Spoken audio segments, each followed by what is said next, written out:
Hey guys, welcome back to my channel, and if you don't know me, my name's Allie, and today I'm going to show you how to tie-dye.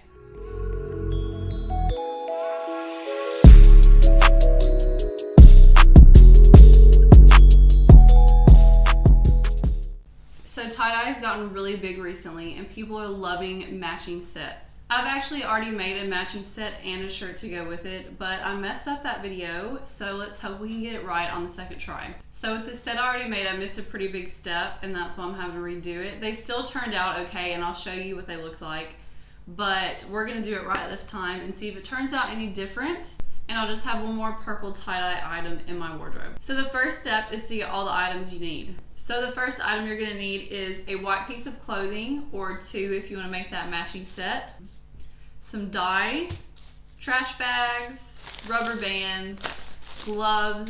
You can use rubber gloves, but I just have these plastic gloves at home and they work.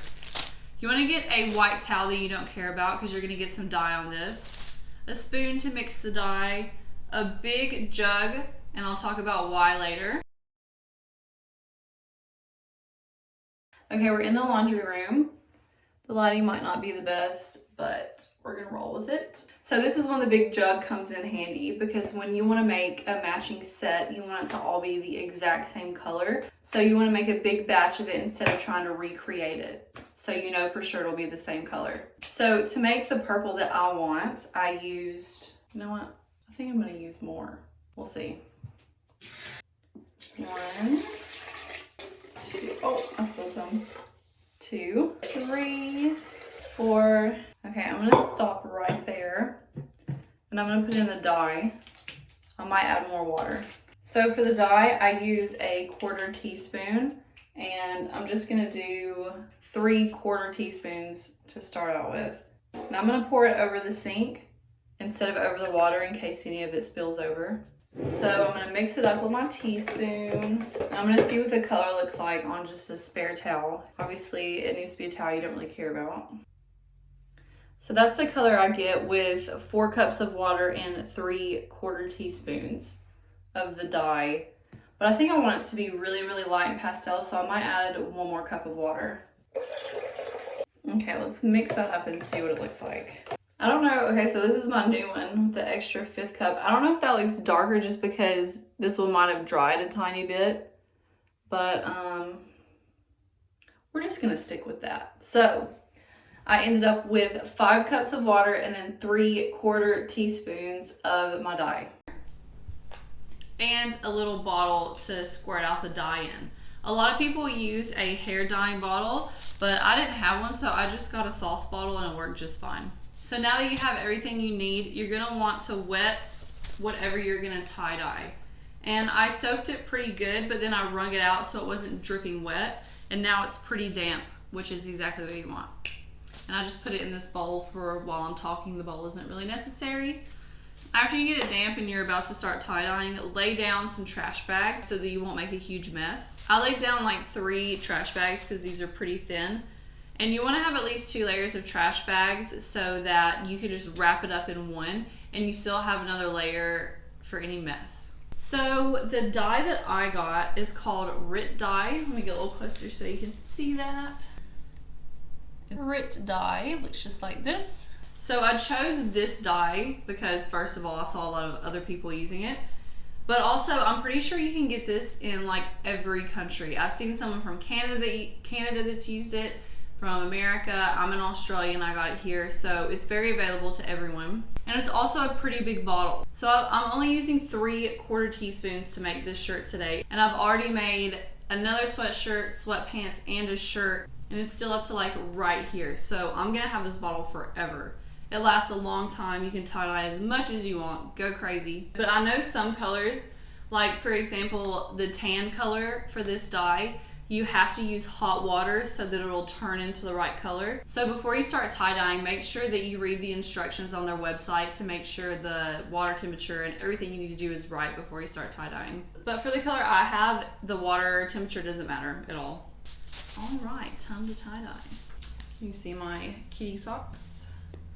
These are a staple in my wardrobe. So for a lot of this video, you're not gonna see my face. I'm sorry, but it just makes it a lot easier if you can just look at the clothes. So the technique I used is called the crinkle technique. So you just want to crinkle it all together.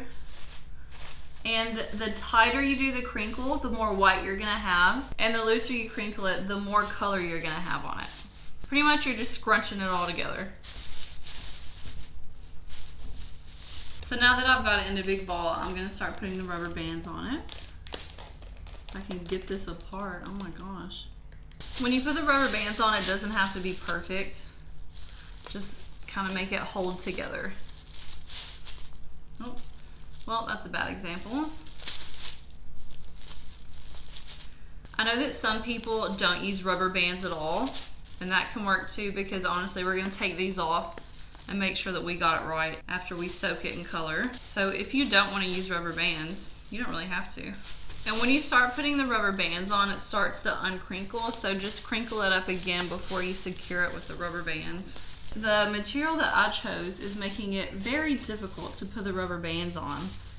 And if there's some big spots that aren't crinkled, I would just tie another rubber band around that section, because you don't want like a big section that's just the color of your dye. So just go back over it in the areas that need more rubber bands. Like this area right here is sticking out, and I don't want that. Now I'm gonna roll it up like this and tie it in a big ball. Now there's a big section right here, so I'm gonna get another rubber band and like try to crinkle it or just turn it like this, so that that whole section isn't just my purple.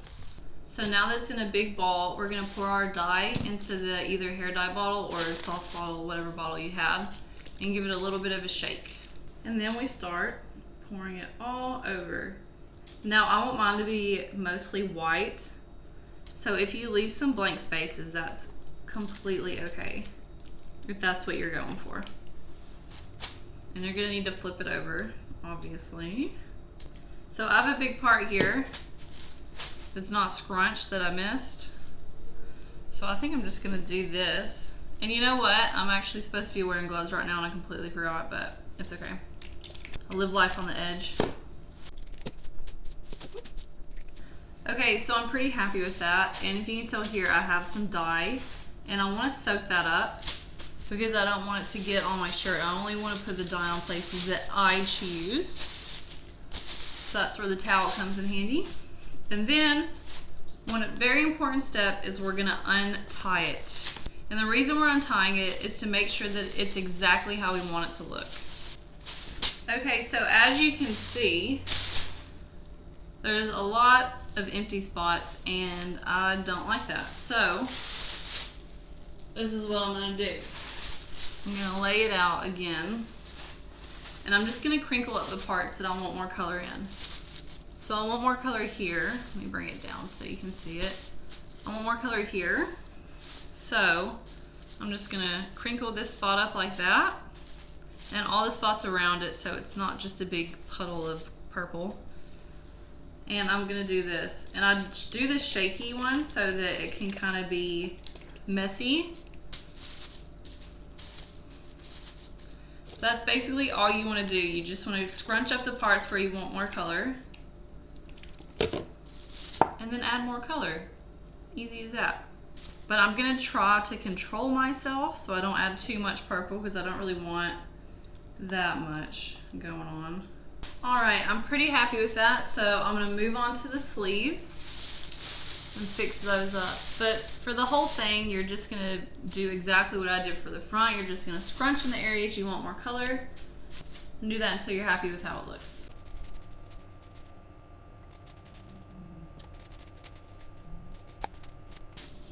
This is why you want to untie it, because look at this sleeve. It's pretty much completely white. Make sure you flip it over and don't forget the back. If you want, you can just skip the rubber bands and scrunch it just like this, and then put the dye on without the rubber bands on it. Oh my God, guys, I got color on my sweatpants. These are the other gray sweatpants I put on. I have about 3 pairs of gray sweatpants. Obviously, I love the color gray. All right, so this is what it's gonna look like when you're done. and it's going to sit for anywhere from 8 to 24 hours. Since I want my color to be very light and pastel, I'm only going to let mine sit for 8 hours. I think the longest I've left mine on was for 16 hours, and it still came out somewhat light, but it was a little bit darker than I wanted. So definitely only leave it for around 8 hours if you want it to be really light. But if you want it darker, I would definitely let it sit for up to 24 hours. So I'm gonna wait 8 hours. I can't wait to see the results. So I'll see y'all when it's done washing and drying. That'll probably be tomorrow morning or tomorrow afternoon since I have to go to work tomorrow. So yeah, I'll see y'all whenever this is finished. Hey guys, I'm back with the finished product, and it's actually been a week since I made it. Being back at work and working 5 days a week has made it a little bit harder to film, but pretty much just because I'm lazy and tired when I get home. But anyway, I really like how it turned out. I love how light it is. The other sweatshirt I made, which I'll show you in a little bit, was a lot darker, and I'll tell you why it was darker. But I really like how light and pastel purple this is, and I like how a lot of it is white, or mostly white, because it makes it a lot wearable than a mostly purple tie-dye. And I wanted to get it really oversized so I could wear it with leggings.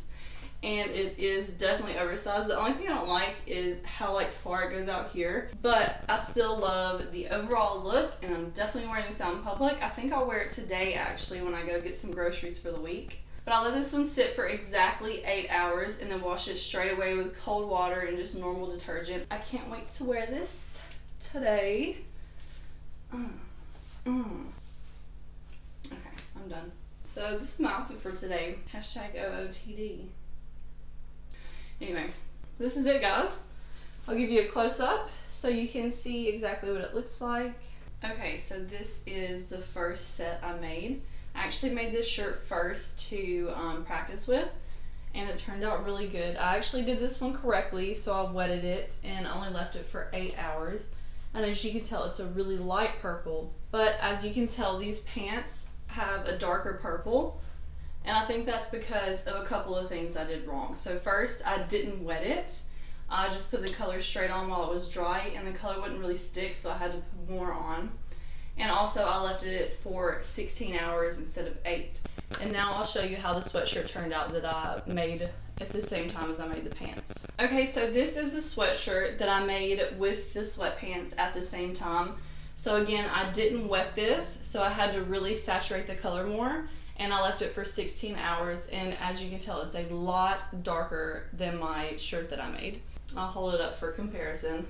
So as you can tell, not wetting the sweatshirt and letting it sit for 16 hours rather than 8 made it a lot darker than my t-shirt. And I also put a lot more purple in it rather than letting it be mostly white like the t-shirt. I really preferred this look.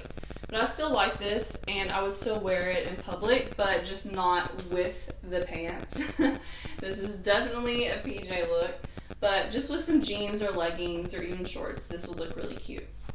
Well, that's it for the video, guys. I hope this inspires you to tie-dye everything white in your house. And I really hope y'all enjoyed it because it's a really fun thing to do at home with the family or with friends. Very affordable too, and anyone can do it. If you like this video, make sure to give it a thumbs up and hit that subscribe button and the bell so you can be notified every time I upload a video. Thanks for watching, guys, and I'll see y'all next time.